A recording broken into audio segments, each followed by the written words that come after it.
Good afternoon, everyone, and welcome to Wednesday of the Suicune Research Week 2. We're gonna hop right into the sleep report here, and if I'm not mistaken, there should be a Suicune waiting for us here. I do think I have a couple biscuits too, so it's gonna be an interesting episode.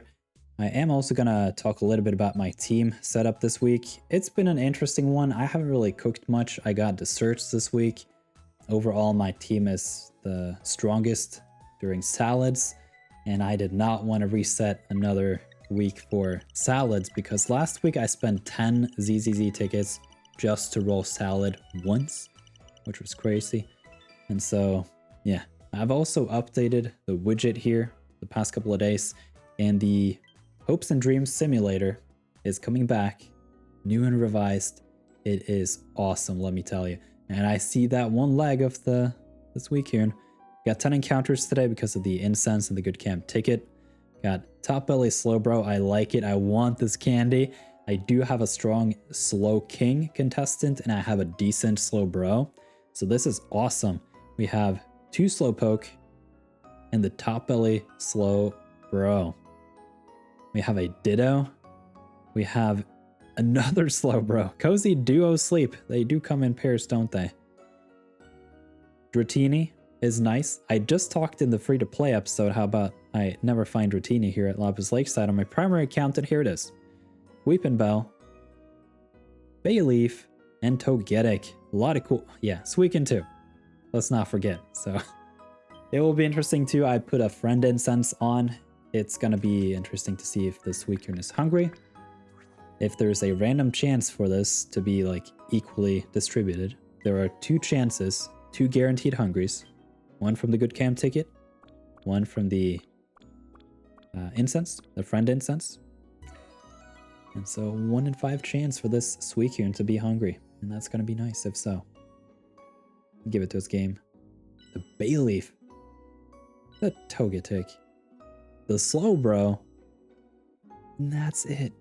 Big oofs in the house. So I have stocked up on the Suicune biscuits. I made a whole graphic in the nirtheart Discord. I haven't really showed that publicly, but it's a roadmap as for how to spend biscuits. And it also takes into consideration the number of incenses you need to use in order to encounter Suicune to begin with. And what's interesting too is that graphic lays the blueprint for how to go about legendary events in general. So may end up making a video on that chart eventually, but essentially I have 4 Suicune biscuits here. We're currently in outcome 3 because it's accepted. No, outcome 2. All full after the 3rd biscuit, and that is to be expected for a lot of the outcomes, just because it's, you know, after the 2nd biscuit is eaten, you have a 50% chance of either continuing to feed it or it's full. So now essentially I have 120 mains to spend to catch this Suicune. Otherwise I can try to use a Suicune incense and a friend incense again, and at that point I have a still 1 in 5 chance of it being hungry, and if it's hungry I can use a premium biscuit on it and save 2 biscuits into the next one and try to see if I can get that hungry. And at that point, if I can feed Suicune with 1 hungry biscuit and then another one, then I'm only left with 6 points, because 18, 6, and then 6 for that total of 30. And I can secure 3 Suicune this event, so something like that would be nice. Overall, I am the most interested in the Slowbro here. It is a very, very expensive way to get the candy here, and we get the Mega Hit. Why not? I'm just looking for candy overall because not only do I have a Slowbro that I'm trying to level up, but also the Slow King, and it's a lot of resources to make that happen. I am a little bit curious about the Togetic, but I'm gonna pass on it. I am in a biscuit drought. It would be nice with the Dratini, but I don't really need anything that Dratini has to offer. I think that's part of it. I must have just passed on more of these than I would like to admit. Herbs, I have an ABA Gengar. So if I turn off the screen here for a little bit, we can bring up the Gengar. Oops, there we go. And there we go. Somehow the software is now allowing me to use the pointer, which is nice. I have an A, B, A Gengar, so currently it's like level 56 something, and when I hit level 60, I'm gonna get a ridiculous volume of herbs because I have some really strong sub skills on my Gengar. It's got ingredient finding up nature, it's got helping speed M, ingredient finder M, and I think it's got like helping speed S too. So it's just like stacked. At that point, I don't really need more herbs. In addition, I have a very strong ABB Gengar, so double mushrooms. And at that point, I'm also going to farm some herbs at base. And so if I do dual Gengar to farm like a semi-optimized strategy for the mushrooms, then yeah, I'm not going to need the herbs. At that point, I would be more interested in an ABB Dragonite with a double corn. But at that point, I kind of just want to go Beware. Beware is a super strong ingredient specialist. It has one of the worst main skills. Very, very low skill rate, despite one of the worst main skills. It's mid-tier decently fast. Decent ingredient rate, but these drops are huge, all things considered. Decent speed, decent ingredient rate, and you have that triple ingredient potential. And so I have been hunting every stuff I can get my hands on, and probably will do that in the next couple of weeks too, unless I go back and torture myself with Snowdrop Tundra to see if I can find that Delibird. But yeah, I don't know about Dragonite. That's the TLDR here. TLDR, yes. Somehow I tend to misspell that one. Okay. Not gonna feed the Ditto here, it's not hungry. And we got the Slowbro. Should I feed the Bayleaf though? Not desperate for a Meganium just yet, so let's leave it at that. I should also put on a new instance at some point. I just need to really paste this out because we're currently at Wednesday, so we got into Thursday, Friday, Saturday, Sunday, and Monday. It's just the start of week 2. Even though it's Wednesdays like midweek, you kind of just have gotten started of the week when it comes to sleep because it's a little lagged out. So here we got a Slowbro, and as we talk about Slowbro, we put Slowbro on the big screen. Slowpoke. There we go. My widget was a little slow. Not double tails. That is a huge detriment, but I don't really care because I already have a good Slowbro. I mostly just wasted my premium to get some candies. I could potentially have done Poke Biscuit, Premium Biscuit, and caught the Dratini, but oh well. Sleep EXP bonus, Speed M, Berry Finding, Skill Trigger S, Helping Speed S. With ingredient finding down nature. Whoa. These overall are some ridiculous stats. Had Slowbro been a berry specialist? It's not. So that's a big bummer. Man, if this game ever like cooks up a fusion, I'm gonna lose my mind. Like, can I fuse the Slowbro with a Meganium and just have those subtraits on Meganium? That would be pretty cool. Okay, let's collect from my berry strategy this week. I have gotten so much strength from these Pokemon, it's actually crazy. My Raichu is main skill level 7. The Feraligatr is temporarily main skill level 6. And I have been running Sylveon just 24/7 this week. I haven't really cared too much to overly optimize, so getting a lot of energy on these Pokemon. I'm pretty sure I should be at 150% right now for all of these. We just have to see. So I just felt very disappointed after I had to spend 10 ZZZ tickets last week to just roll something that was solid. And yeah, so this week done a lot of also protein smoothie, and I still have a lot of milk from Milkman. Well, My milkman is called chocolate milk. So, I have a big smoothie coming on here, and do want to pop into my team because it's very different from how I usually run my teams. They tend to be very ingredient focused, and then overnight I tend to switch over to a berry type composition. But this week I'm just going all out, just berry Pokemon and cooking whatever I can cook, and yeah. Hopefully in the future I can get that Delibird, I can get that for Coco, and I can get that... What's the last Pokemon?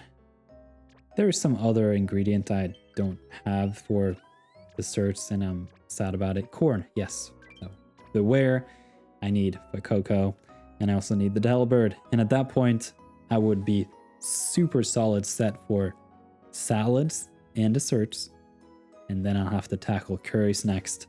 So this is my current team setup. My Walrein is getting super close to level 60. Like, this is like close, man.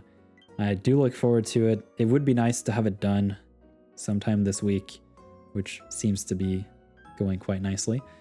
And then we have the no-name Altaria. Yeah, I already checked. I don't have any extra candies here.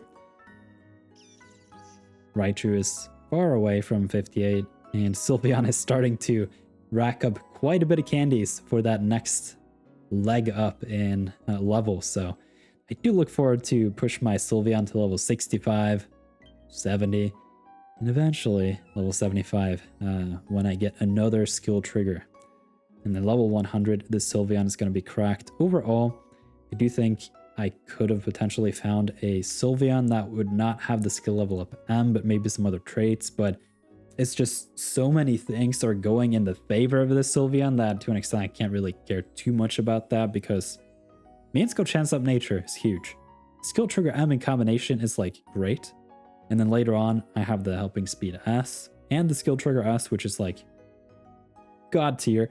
And then also it has the helping speed M. And decent ingredient list too. We can bring up the Sylveon now that we're talking about it. I do think it kind of is nice with that ABA.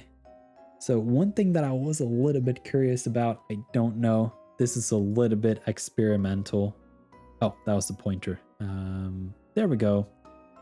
So I showed that the widget has an expansion. It has another expansion. And my camera is now covering it. I'm going to mess up my setup here, but that's just going to be how it is. So if we do this and we shuffle things around a little bit, we can do something interesting. We can stress test / demo the new Hopes and Dreams simulator. So we were talking about Sylveon, and actually the Sylveon is what I've been using in this calculator as a reference. And a special thank you to the RaenonX Discord, to RaenonX personally, and also to a member there named Sia. They helped me out a lot.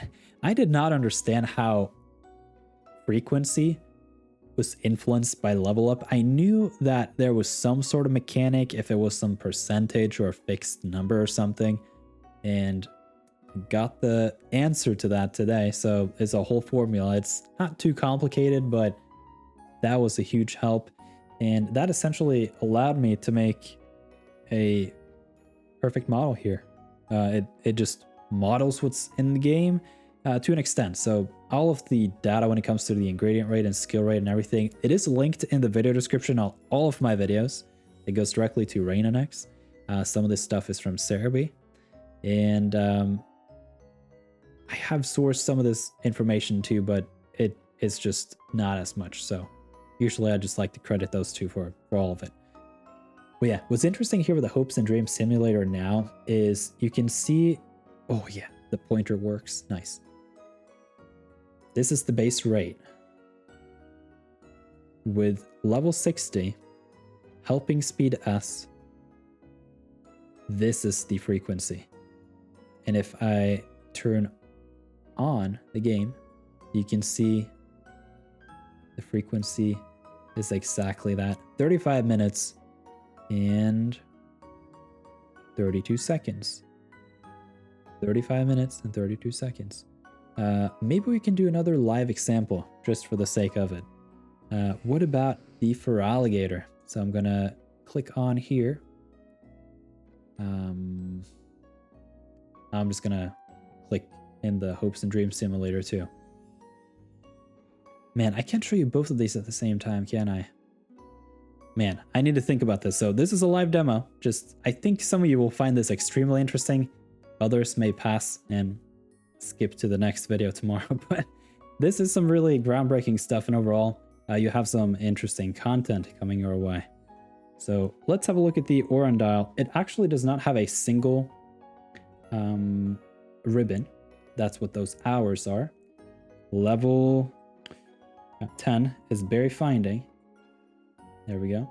Level 25 is helping bonus. And actually, I can't put helping bonus in here because actually the profile does not showcase it. So let's see here. What am I doing wrong? It is...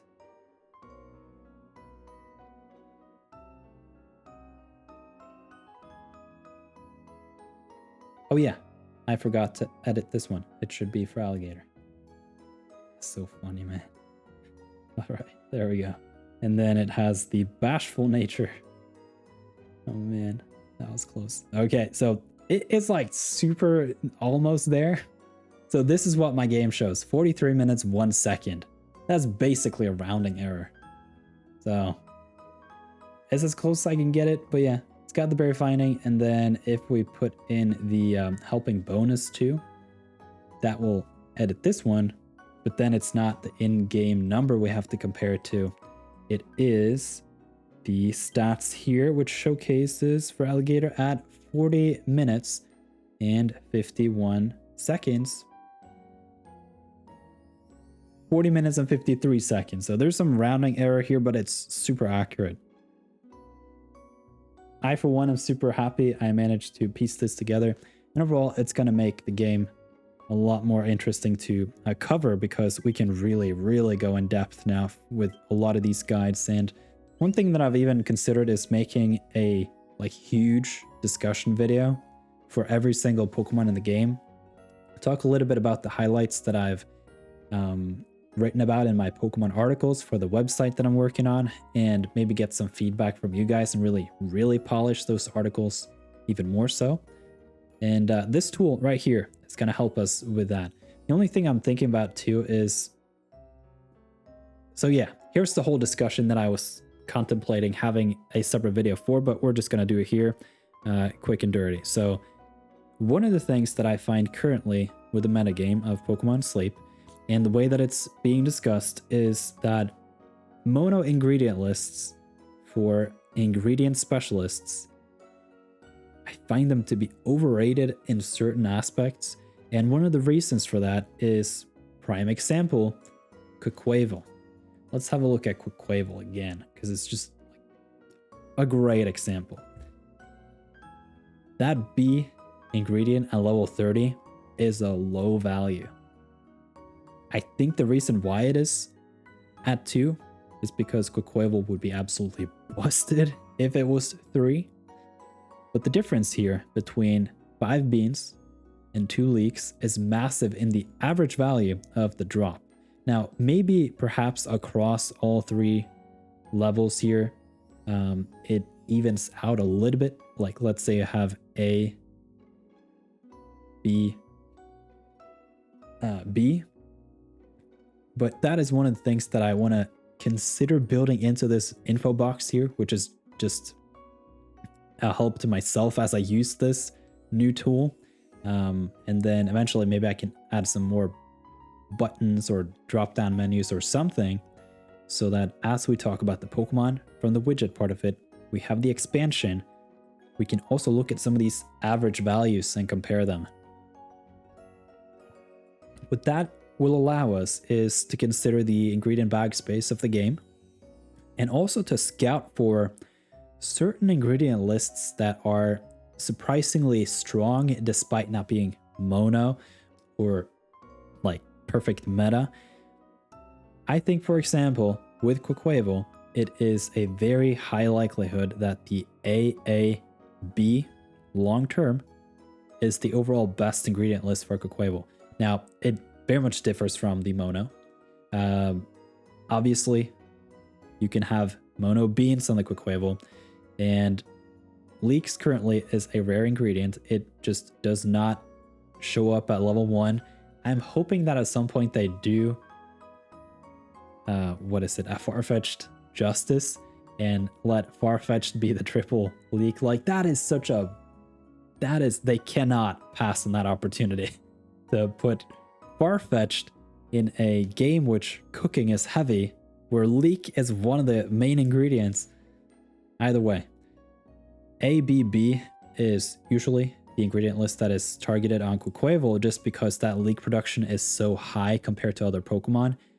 But I think potentially the AAB, just because of that average value, is going to be like way strong. Usually, in my experience too, when you cook with leeks, even just a one focused leek Pokemon, it won't really cover you for the volumes that you need in the dishes. So for example, Ninja Salad, it requires 15 leeks per serving. And who knows, maybe in the future they will increase that. They already adjusted the Ninja Salad so that it requires more beans. Stuff like that can happen in the future. Sorry. And yeah, makes the game a little bit hard to predict into the future and all that stuff. But overall, some of the things that we really can have set in stone is, for the most part, it's not going to get any slower. And for the most part, ingredient rate is kind of set.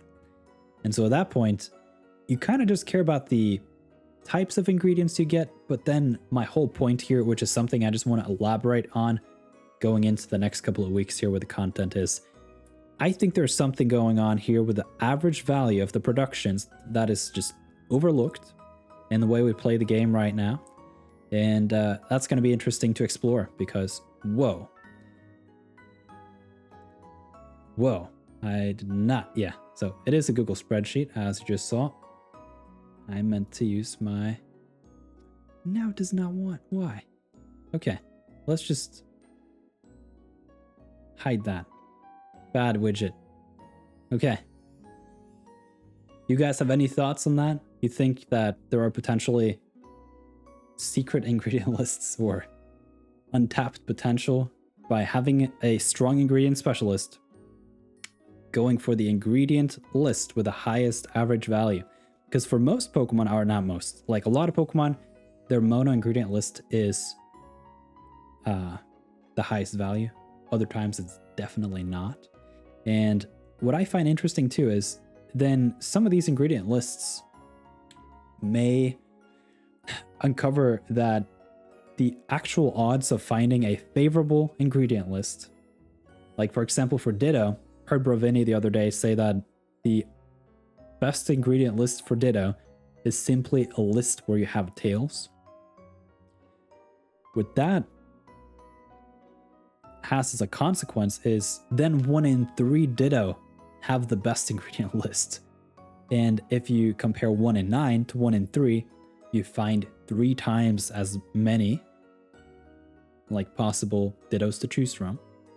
And so the sub skills then can be even better because you're a little bit more lenient on the ingredient list and you really focus down how much value you can extract by having even better sub skills, because that is one of the things you have to consider if you are aiming for the triple ingredient list, the mono ingredient list.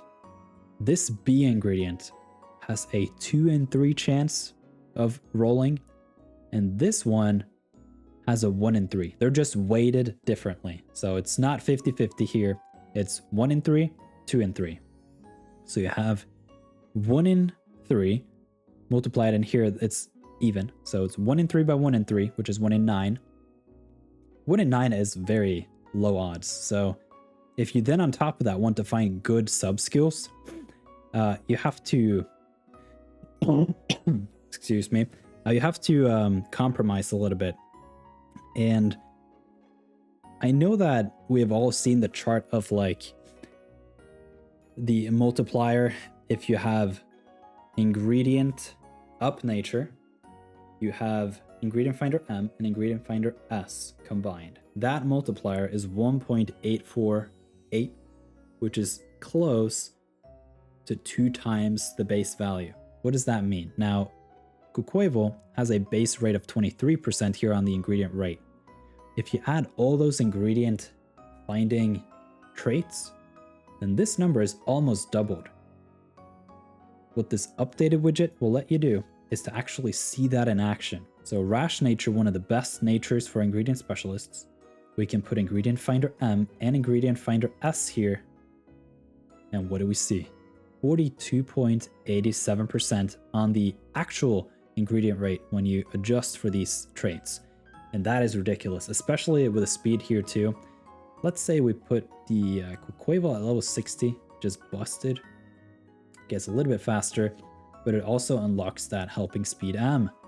33 minutes on a 43% drop rate, where presumably 2 out of 3 drops is going to be leaks, and the average there is 3 leaks.